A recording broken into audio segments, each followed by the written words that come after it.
ক্রিকেটে ভাই এবং ভাইয়ের জুটি একসাথে দেখেছেন, কিন্তু মোহাম্মদ নবী এবং হাসান ইশাকিলের আগে কোনো বাবা ছেলের জুটি দেখেছেন ক্রিকেটে? সেরকমই এক জুটি হয়েছে কালকে ঢাকা এবং নোয়াখালী এক্সপ্রেসের ম্যাচের মধ্য দিয়ে। মোহাম্মদ নবী এবং মোহাম্মদ নবীর ছেলে ইশাকিল একসাথে 50 রানের জুটি করেছেন। এটা ক্রিকেটে বিরল, এর আগে দেখা যায়নি।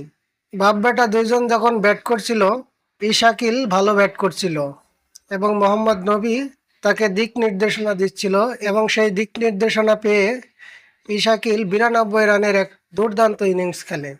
একটা জায়গায় আক্ষেপ থেকে যায়, ইশাকিল সেঞ্চুরি পূর্ণ করতে পারেনি।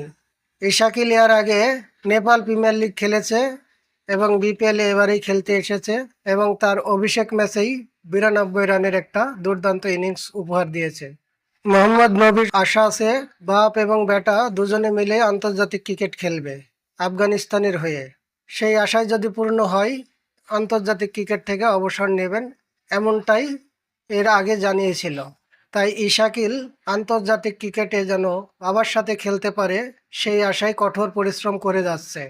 বন্ধুরা, তোমাদের মতামত জানাও আমার ভিডিওর কমেন্ট বক্সে। আর ভিডিওটি যদি ভালো লাগে চ্যানেলটি সাবস্ক্রাইব করো, ফেসবুক টিকটক হলে ফলো দাও। তোমরা সবাই ভালো থাকো বন্ধু। আসসালামু আলাইকুম।